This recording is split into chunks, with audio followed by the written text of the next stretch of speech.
तो हजरत अब्दुल्लाह इब्न मसऊद रदियल्लाहु ताला अन्हु माह रमजान का वेलकम कैसे करते हैं, उनसे पूछा गया कि माह रमजान का वेलकम कैसे करना चाहिए, इस्तकबाल कैसे करना चाहिए। तो फरमाते हैं माह रमजान से पहले किसी मुसलमान के लिए अपने सीने में कीना न रखो, पहले कीने से सीने को पाक, इसलिए कि ये मगफिरत, रहमत और जहन्नम से नजात का महीना है। जब शबे बरात कीना रखने वालों की अल्लाह बख्शिश नहीं फरमाता तो फिर आम महीने इस रमजानुल मुबारक में भी अल्लाह माफ नहीं फरमाएगा। तो माह रमजान के इस्तकबाल से पहले अपने सीने को कीने से पाक।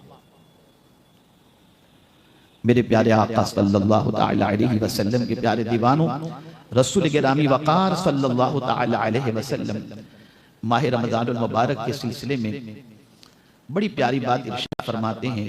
आका करीम सल्लल्लाहु तआला अलैहि वसल्लम माह रमजान के मौके पर जैसे ही माह रमजान आता सहाबा को मुबारकबाद पेश करते। सरकार सल्लल्लाहु अलैहि वसल्लम अपने सहाबा को ये कहते हुए मुबारकबाद देते कि तुम पर रमजान का महीना आया है जो निहायत ही बाबरकत है और उसके रोजे तुम पर अल्लाह अज़्ज़ व जल्ल ने फर्ज फरमाए हैं। इसमें जन्नत के दरवाजे खोल दिए जाते हैं, दोज़ख के दरवाजे बंद कर दिए जाते हैं, शैतान को बांध दिया जाता है और इसमें एक रात ऐसी है जो 1000 महीने से अफजल है। अब ये चारों बातों को समझें। पहली बात रसूल आज़म सल्लल्लाहु अलैहि वसल्लम ने फरमाई जन्नत के दरवाजे खोल दिए जाते हैं। अल्लाहु अकबर, जन्नत के दरवाजे खोलते हैं। अब बंदे की जिम्मेदारी है कि वो कोशिश करे कि ऐसे अमाल इख्तियार करे जिससे वो जन्नत में दाखिल हो सके। इसी तरीके से जहन्नम के दरवाजे बंद कर दिए जाते हैं, उन कामों से बचे जिसकी वजह से जहन्नम में वो न जा सके। शैतानों को अल्लाह बांध देता है और इसमें एक रात 1000 महीनों से अफजल है। मेरे प्यारे आका सल्लल्लाहु तआला अलैहि वसल्लम के प्यारे दीवानों, रसूल आज़म सल्लल्लाहु तआला अलैहि वसल्लम ने खास तौर पर माह रमजान के हवाले से फरमाया कि ये बरकत वाला महीना है। अब बरकत से हम लोग तो व्यापारी हैं ना, तो जाकर के दिमाग फौरन जाता है माल में बरकत। ये बरकत का महीना इस एतबार से है कि माल में तो अल्लाह बरकत देता ही है, हर चीज में अल्लाह बरकत देता है, लेकिन खास तौर पर इसकी बरकत को समझना है तो ये है कि अल्लाह एक नेकी का सवाब बढ़ाकर परवरदिगार जल्ल जलालहू नफिल नेकी को फर्ज के बराबर उसका सवाब कर देता है और फर्ज का सवाब बढ़ाकर 70 फर्जों के बराबर कर देता है। ये है बरकत, ये है बरकत। इस बरकत को हम देखें, पता ये चला कि हम अगर रमजानुल मुबारक में बरकत हासिल करना चाहते हैं तो नेकी करें, नेकी करें, फर्ज के बराबर अल्लाह अज़्ज़ व जल इस माह मुबारक में हमें सवाब अता फरमाता है। मेरे प्यारे आका सल्लल्लाहु अलैहि वसल्लम के प्यारे दीवानों, सन 2 हिजरी में माह रमजान के रोजे फर्ज हुए और रसूल आज़म सल्लल्लाहु अलैहि वसल्लम ने टोटल 9 रमजान पाए और 9 रमजानुल मुबारक के रोजे सरकार सल्लल्लाहु अलैहि वसल्लम ने रखे। तो क्या इससे पहले हुजूर रोजे नहीं रखते थे? तो मैं आपको बताऊं, गारे हिरा में जाकर सरकार सल्लल्लाहु अलैहि वसल्लम 40 दिन जो क़याम करते वहां रोजे से होते और रोजे ही के अंदर परवरदिगार के रमजानुल मुबारक ही में परवरदिगार ने हुजूर सल्लल्लाहु अलैहि वसल्लम पर पहली वही नाजिल फरमाई, इक़रा बिस्मि रब्बिकल लज़ी खलक़। मेरे प्यारे आका सल्लल्लाहु तआला अलैहि वसल्लम के प्यारे दीवानों, अब देखिए क्या फरमाते हैं सल्लल्लाहु अलैहि वसल्लम। इस महीने का इंट्रोडक्शन करा रहे हैं और कोई और नहीं करा रहा, हुजूर सल्लल्लाहु अलैहि वसल्लम। मैं आखिर में एक बात अर्ज करूंगा, मैं समझता हूं कि वो बात अगर आपने जहन के अंदर महफूज कर ली तो आपके अंदर काफी चेंजेस इंशाल्लाह आप महसूस करेंगे और लाइफ टाइम तक के लिए उसको अपनी जिंदगी में आप उसकी चेंजेस को उसके जरिए चेंजेस पैदा करने की कोशिश करेंगे। अब देखिए सरकार सल्लल्लाहु तआला अलैहि वसल्लम ने फरमाया, ये महीना कौन सा है? सरकार फरमाती ये माह सब्र है, ये सब्र का महीना है। और फिर आगे हुजूर सल्लल्लाहु अलैहि वसल्लम ने सीधा फरमा दिया ये सब्र का महीना है, सब्र का बदला जन्नत है। सब्र का बदला डायरेक्ट हुजूर ने फरमा दिया जन्नत। पता चला रोजेदार रोजा रखता है तो गोया वो जन्नती बन गया। मेरे प्यारे आका सल्लल्लाहु अलैहि वसल्लम के प्यारे दीवानों किस तरह सब्र करता है। देखिए रोजा रात का फर्ज नहीं है। अच्छा यहाँ एक बड़ी प्यारी बात अर्ज कर दूं, ये रोजा जो कहते हैं ना, ये सौम का तर्जमा नहीं है। कुरान मुकद्दस में अल्लाह ने फरमाया या अय्युहल्लज़ीना आमनू कुतिबा अलैकुमुस्सियाम, ए ईमान वालों तुम पर रोजे फर्ज किए गए। सियाम का तर्जमा रोजे किया जाता है, हालांकि सियाम का मानी होता है रोजे का, यानी आमतौर पर जो कहते हैं, हकीकत में इसका वाहिद जो है सौम है। सौम के मानी जो होता है वो रुकना होता है, रुकना। और रोजा इसलिए कहते हैं चूंकि फज्र से सुबह सादिक से लेकर गुरूब आफताब तक 3 चीजों से दिन ही में हम रुकते हैं, इसीलिए को रोजा दिन के एतबार से रोजा कहा जाता है। वरना हुजूर सल्लल्लाहु अलैहि वसल्लम तो ऐसे भी रोजे रखते थे जो दिनों रात के थे, लेकिन कोई उसको रोजा नहीं कहता, उसको सौमे विसाल कहा जाता है, जिसमें दिन में भी कुछ नहीं खाते थे सरकार, रात में भी कुछ नहीं खाते थे। ऐसे भी सरकार सल्लल्लाहु अलैहि वसल्लम, सौम के मानी होता है रुकना, अपने आप को रोकना। मेरे प्यारे आका सल्लल्लाहु ताला अलैहि वसल्लम के प्यारे दीवानों, दुनिया में जितनी भी इबादतें हम करते हैं उसमें कहीं ना कहीं बनावट हो सकती है, दिखावा हो सकता है। नमाज पढ़ते हो कोई देखता होगा, हज करते हैं लोग देखते हैं, ज़कात देते हैं लोग देखते हैं, लेकिन हम रोजे से हैं या हम जानते हैं या हमारा खुदा जानता है। इसलिए कि वुजू करते करते हमने किसको पता चला, कोई नहीं था घर में, बहुत ज्यादा गर्मी महसूस पी लिया, अल्लाह माफ करने वाला है करके पी लिया। लेकिन आदमी हर जगह बचता है, हर जगह बचता है, कोई देखने वाला हो या ना हो, बस वो बचता है। तो अब उस बंदे को परवरदिगार क्या अता फरमाता है, अल्लाह अकबर। रब फरिश्तों से फरमाता है मेरे फरिश्तों ये बंदा किसी और के लिए भूखा नहीं रहा, किसी और के लिए प्यासा नहीं रहा, है खाना इसके पास, है पानी इसके पास, सब कुछ है, लेकिन ये बर्दाश्त कर रहा है, भूख को नहीं खा रहा है, नहीं पी रहा है, सिर्फ मेरे लिए, मेरी खुशी की खातिर। तो जब बंदा होकर मेरी खुशी का इतना ख्याल रखता है तो अब जाहिर सी बात है हर अमल का बदला तो मैं नेकी के सवाब के तौर पर दे देता हूं, लेकिन रोजे के बदले में मैं खुद इस बंदे को मिल जाऊंगा। रोजा मेरे ही लिए है और बदले में रोजा रखने वाले को मैं मिल जाऊंगा, मैं मिल जाऊंगा या मैं उसकी जज़ा दूंगा। वाहिद ये प्योर अमल है। अच्छा एक और बात मैं आपको बताऊं, नमाज पढ़ते हैं आप और हम, अल्लाह तौफीक देता है तो हम लोग जब नमाज पढ़ते हैं तो या इमाम साहब की इक्तिदा में पढ़ते हैं तो दुआ के वक्त कितने बजे, घड़ी देख रहे मैसेज देख रहे, सब ऐसे करके दुआ खत्म हो जाती है। लेकिन मैं हैरान हूं या अल्लाह, पूरी दुनिया का मुसलमान इफ्तार के वक्त से पहले सारी चीजों को साइड पे रख देता है और पूरी तवज्जो से दुआ मांगता है। आप देखते हो भाई बस करो यार अभी सब टाइम, इफ्तार का टाइम होगा, लग गया। मैक्सिमम लोग इस तरीके से करते हैं। ऐसा क्यों? नमाज के बाद ऐसा क्यों नहीं? ये इफ्तार के वक्त ही ऐसा क्यों? इसलिए कि मेरे प्यारे आका सल्लल्लाहु अलैहि वसल्लम के प्यारे दीवानों, बंदा अच्छी तरीके से जानता है कि उसने डांडी नहीं मारी है, वो यकीनन सुबह सादिक से लेकर गुरूब आफताब तक 3 चीजों से बचा ही है। जरा भी डांडी नहीं मारी तो उसको फिर अंदर से उसका दिल कहता है अब जो मांगूगा मेरा मौला हो जाता। फिर उसको कॉन्फिडेंस होता है अंदर से, उसको कॉन्फिडेंस होता है कि मैंने कोई गड़बड़ी नहीं की, मुझे उम्मीद है मेरा मौला मुझे जरूर अता फरमाएगा। और यहां एक और नया नुक्ता मैं आपको बताऊं, इफ्तार के वक्त की दुआ की फजीलत तो है कि कबूल होती है, लेकिन साथ ही साथ सरकार सल्लल्लाहु अलैहि वसल्लम ने दुआ उस साइम भी फरमाया कि रोजेदार की दुआ को अल्लाह कबूल फरमाता है। अब वो रोजेदार फज्र के बाद दुआ करे, जोहर के बाद दुआ करे, इशराक में दुआ करे, चाश में दुआ करे, जब जब वो रोजेदार दुआ करेगा अल्लाह उसकी दुआ को कबूल फरमाएगा। इसी के साथ आप देखिए, कुर्बान मेरे रब की अजमत पर, हम अगर थोड़ा सा भूखा रहे ना तो मुंह से बू आने लगती है। कभी कभी कोई मन चला होता है तो क्या यार ब्रश ब्रश करके नहीं आया तो ऐसे ही आ गया, कहते हैं लोग, इस तरीके से होता है। और जिसके मुंह से बू आती है आदमी उससे मोहब्बत नहीं करता। ए मेरे करीम तेरी अजमतों पर कुर्बान, कि रोजेदार के मुंह की बू अल्लाह को मुश्क से भी ज्यादा पसंद है। आप जरा सोचो, मुश्क से भी ज्यादा पसंद है। अच्छा, एक और कमाल की बात, आप नींद में नमाज पढ़ेंगे? बोलिए, जवाब दीजिए। नहीं। अच्छा, नींद में आप कोई चीज कोई इबादत कर सकते हैं? सोते सोते कोई इबादत हो सकती है? नहीं। लेकिन मेरे रब का कितना करम है, कितना करम है। रोजेदार सो भी रहा है तो उसके नाम आमाल में इबादत का सवाब निकाला।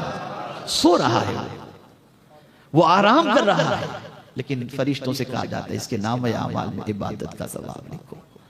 इसलिए कि मेरे प्यारे आका सल्लल्लाहु अलैहि वसल्लम के प्यारे दीवानों, वो अपने रब की इताअत के साथ सो रहा है, फरमाबरदारी के साथ सो रहा है। मेरे प्यारे आका सल्लल्लाहु तआला अलैहि वसल्लम के प्यारे दीवानों, इसी के साथ साथ दो तीन चीजें जहन के अंदर महफूज कर लें कि रोजे की हालत में बहुत ज्यादा बातचीत करने से परहेज करें। इसको खास तौर पर ध्यान में रखिएगा। उसकी वजह यह है कि जहां ज्यादा बात आपने की, आपकी जबान फिसलेगी और कहीं ना कहीं गीबत, चुगली, झूठ, ये वो बातें हो जाएंगी जिससे इबादत के अंदर, रोजे के अंदर वो कमाल पैदा नहीं हो पाएगा जो कमाल रोजे के जरिए पैदा होना चाहिए। और यहाँ एक और बात अर्ज कर दूं, हम सुनते तो चले आते हैं कि माह रमजानुल मुबारक में अल्लाह अज़्ज़ व जल मग़फ़िरत फरमाता है, नजात फरमाता है, रहमत अता फरमाता है। लेकिन एक दुआ और भी याद रखें, हर एक के लिए ये चीज नहीं है। आका करीम सल्लल्लाहु अलैहि वसल्लम माह रमजानुल मुबारक में मिंबर पर तशरीफ ले गए और मिंबर पर जैसे ही पहला कदम रखा, सरकार ने फरमाया आमीन। दूसरे पर कदम रखा, सरकार ने फरमाया आमीन। तीसरे पर कदम रखा, आका करीम सल्लल्लाहु अलैहि वसल्लम ने फरमाया आमीन। साहबा को हैरत हुई, कोई दुआ करने वाला नजर नहीं आता, किसकी दुआ पर अल्लाह के रसूल सल्लल्लाहु अलैहि वसल्लम आमीन फरमा रहे हैं। सरकार सल्लल्लाहु अलैहि वसल्लम जब फारिग हुए तो सहाबा किराम अलैहिमुर्रिदवान ने अर्ज किया, या रसूलल्लाह सल्लल्लाहु तआला अलैहि वसल्लम, आज आपको हमने हर स्टेप पर कदम रखते हुए आमीन कहते हुए हमने सुना, 3 मरतबा आपने आमीन कहा। सरकार, किसकी दुआ पर आप आमीन फरमा रहे थे? अब सोचिए, दुआ करने वाला कौन था और आमीन कहने वाले कौन? दुआ करने वाले जिब्रील अमीन, वो दुआ कर रहे थे। क्या दुआ की उन्होंने? उन्होंने दुआ की, ए अल्लाह, जिसने माहे रमजान पाया और उसमें अपनी मगफिरत न करा सका, वो हलाक हो या उसका वो खाक आलूद हो, इस तरीके की दुआ हजरत जिब्रील अमीन अलैहिस्सलातु व तस्लीम ने फरमाई। तो सरकार ने फरमाया आमीन। पता चला माह रमजानुल मुबारक के अंदर भी कुछ लोग ऐसे होते हैं जो अपनी बख्शिश नहीं करवा पाते।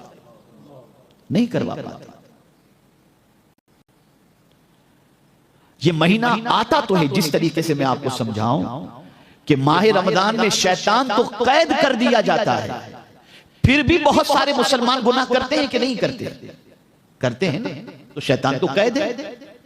वजह यह है कि मुसलमान ने अपनी आदत, अपनी फितरत, अपनी खासियत ऐसी बना ली है कि वो गुनाही का आदी बन चुका है। फिर कोई भी महीना हो, उससे गुनाह छूट नहीं रहा। शैतान को कैद भी कर दो तब भी वो गुनाह से नहीं बच पा रहा है।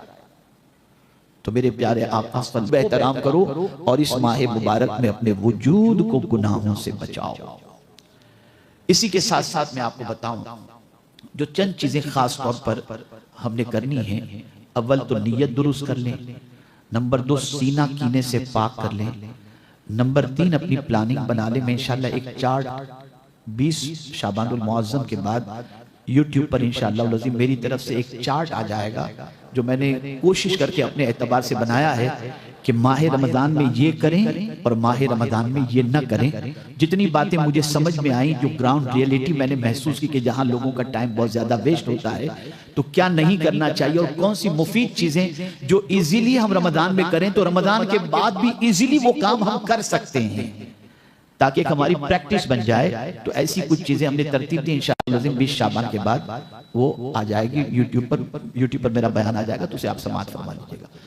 तो मेरे प्यारे आका सल्लल्लाहु ताला अलैहि वसल्लम के प्यारे दीवानों, नियत दुरुस्त करने। तीसरी चीज, कुरान शरीफ, इसको बिल्कुल अपने एतबार से आप अच्छी तरीके से पढ़ने का आज़्म कर लें कि कितना कुरान शरीफ आपको पढ़ना है। चौथी चीज, तरावीह के सिलसिले में बिल्कुल मन बना लें कि तरावीह आपको किसी कीमत पर जहां पढ़ते हैं वहां पूरा कुरान तरावीह के अंदर आपको सुनना है। और बड़ी माजरत के साथ, ईद की शॉपिंग जितनी करनी हो रमजान से पहले कर लो। मैं आज वो बात आपके सामने अर्ज करने जा रहा हूं जो आपके दिल को लगेगी भी और आप गिल्टी भी आप और हम सब फील करेंगे। मुझे बताइए, जिस आखिरी अशरे में आकाए करीम सल्लल्लाहु ताला अलैहि वसल्लम कमर कस लेते थे इबादत के लिए और अपनी बीवी बच्चों को जगाते थे इबादत के लिए, और उस आखिरी अशरे ही के अंदर अल्लाह ताला ने कद्र वाली रात यानी शबे कद्र रखी।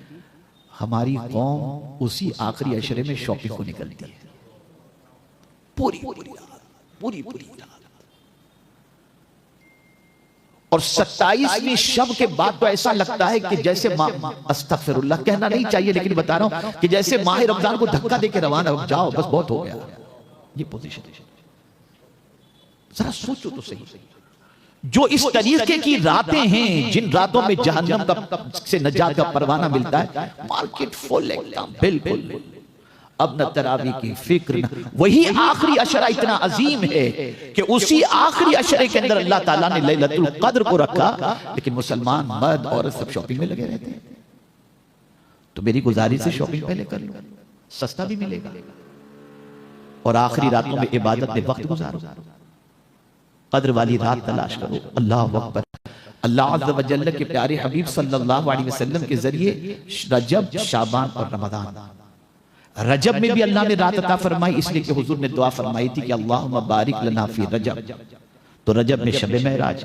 शाबान में भी अल्लाह ने रात अता फरमाई शब बरात की शक्ल में, कि सरकार ने शाबान के लिए भी बरकत की रात, बरकत वाली रात, बरकत की दुआ फरमाई थी। और रमजान में भी अल्लाह अज़्ज़ व जल्ल ने रात ही अता फरमाई और वो है शब कद्र। लेकिन दो को जाहिर किया, एक को छुपा के रखा, ताकि आखिरी अशरे की 5 रातों के अंदर तुम ताक रातों में शब कद्र को तलाश करो। मार्केट इससे मिलने जा रहे हैं, इसकी पार्टी चल रही है, उसकी पार्टी चल रही है, यार कोई काम नहीं आएगा, यकीन मानो कोई काम नहीं आएगा, कोई काम नहीं आएगा। काम सिर्फ आमाल जो कुछ हम करेंगे वो काम आएगा। और ये बरकत वाले महीने को अगर हमने यूं ही जाय कर दिया तो मैं समझता हूं हमसे बड़ा कम नसीब कोई और दूसरा नहीं। और एक खास चीज, खबरदार खबरदार खबरदार, गरीबों का हक गरीबों को अदा करो। अल्हम्दुलिल्लाह आप जानते हैं कि हम लोग भी इदारे चलाते हैं, तंजीम चलाते हैं, सब कुछ है, लेकिन मतलब ये नहीं कि आप अपनी सारी ज़कात, फितरा, सदका, खैरात हमको दे दो ना। कुरान ने तरतीब रखी है, लैसल बिर्र अन तुवल्लु वुजूहकुम क़िबलल मशरिक़ वल मग़रिब वलाकिन्नल बिर्र मन आमन बिल्लाहि वल यौमिल आखिर वल मलाइकति वल किताबि वन नबिय्यीन व आतल माला अला हुब्बिही ज़विल क़ुरबा वल यतामा वल मसाकीन। तरतीब अल्लाह ने रखी है कि पहले अपने रिश्तेदारों में देखो कि कौन मुस्तहिक़ है, कौन गरीब है, कौन जरूरतमंद है, खुद तलाश करो, खामोशी से जाकर के दे आओ उनके यहाँ कि पता भी ना चले। यहां हम रिश्तेदारों को भूले बैठे, गरीबों को भूले बैठे। इन चीजों का खास तौर पर ख्याल रखें, मिस्कीन को देखें, यतीम को देखें और दीनी तहरीकों को भी दें, इदारों को भी दें, मैं उससे मना नहीं करता, लेकिन ये जो तरतीब कुरान ने रखी है इस तरतीब को फॉलो करो। इसलिए कि हुजूर सल्लल्लाहु अलैहि वसल्लम ने इरशाद फरमाया कि जो शख्स ये चाहता है कि उसके माल और उम्र में बरकत हो, वो रिश्तेदारों से अच्छा सुलूक करे, सिले रहमी करे। तो आप अपने रिश्तेदारों को ढूंढो, कौन है परेशान, खामोशी से पहुंचाओ। तो मेरे प्यारे आका सल्लल्लाहु अलैहि वसल्लम के प्यारे दीवानों, उस चार्ट के अंदर मैंने कुछ चीजें बताई हैं कि किस तरीके से आपने करना है। इंशाल्लाह सुनेंगे तो आपकी समझ में बात आ जाएगी। और रमजानुल मुबारक में खास तौर पर रसूल आजम सल्लल्लाहु अलैहि वसल्लम जनरल हजरत उम्मे सलमा रदी अल्लाह तआला अन्हा से सरकार सल्लल्लाहु अलैहि वसल्लम ने फरमाया, ऐ सलमा। कौन है उम्मे सलमा? ये सिद्दीक़ अकबर रदी अल्लाह तआला अन्हु की बड़ी बेटी, हजरत आयशा सिद्दीक़ा रदी अल्लाह तआला अन्हा से 10 साल उम्र में बड़ी थी। उनसे सरकार सल्लल्लाहु अलैहि वसल्लम ने फरमाया अनफिकी वला तुहसी, ऐ सलमा अल्लाह के नाम पे दिया करो, गिन गिन के मत देना। तुम जब गिन करके नहीं दोगी तो अल्लाह भी तुमको बेहिसाब अता फरमाएगा। हम तो देखते हैं कि यार कहीं गलती से 100 की जगह पे 500 की तो नहीं आ गया है क्या? सब अल्लाह का दिया हुआ है। अल्लाह के नाम पे माह रमजानुल मुबारक के अंदर खूब लुटाओ। और एक खास चीज, अगर अल्लाह न करे, मैं यकीन के साथ कहता हूं किसी की हराम कमाई नहीं होगी, लेकिन खुदा न खास्ता किसी का कारोबार गलत है, वो अपने उस कारोबार की रकम से लोगों को इफ्तार न कराए, न कराए उससे इफ्तार, हलाल कमाई से इफ्तार कराए, हलाल कमाई से। टॉपिक बड़ा तवील है, मेरा वक्त खत्म होने के करीब है, और आखिरी बात जो मैं अर्ज करना चाहता था वो मैं अर्ज कर दूं। और वो बात आप सुनेंगे ना तो आप खुद रियलाइज करेंगे कि यार वाकई हम रमजान के अंदर जो है ना गलती करते हैं। मस्जिद में दाखिल होने की दुआ जिसको याद हो वो हाथ ऊंचा करके दुआ बता दे। माशाअल्लाह सबको याद है, ठीक है? क्या पढ़ते हैं? अल्लाहुम्मा अफ्तह ली अबवाब रहमतिक। तवज्जो चाहूंगा, हम दाखिल होते हैं, दुआ पढ़ते हैं, ए अल्लाह तेरी रहमत के दरवाजे हम पर खोल दे, दुआ करते हैं। कभी अल्लाह के घर में दाखिल होकर रहमत तलाश करने की कोशिश की हमने? ये क्या है रहमत, जरा जानने की कोशिश की? बस आए अल्लाह टोपी रखी चलते बन गए, कुछ पता नहीं। रोज नमाज पढ़ते हैं, रोज नमाज पढ़ते हैं, लेकिन कुछ पता नहीं, नॉर्मली आते हैं बस ऐसे तैसे, बस वजू किया नमाज पढ़े सीधे चल गए, पता नहीं रहमत के समंदर में नहाए कि नहीं नहाए, कुछ पता ही नहीं। ऐसे ही माह रमजानुल मुबारक के हवाले से हुजूर फरमाते हैं शाहरुल अव्वलुहु रहमतुन, रमजान पहला अशरा रहमत का अशरा। तलाश करो रहमत किसमें, तलाश करो। तो जब आप अल्लाह अज़्ज़ा व जल्ल ने जिन कामों में अपनी रहमत का वादा फरमाया है वो काम करो ताकि तुम अल्लाह की रहमत के मुस्तहिक बन जाओ। रहमत तो बरसती है,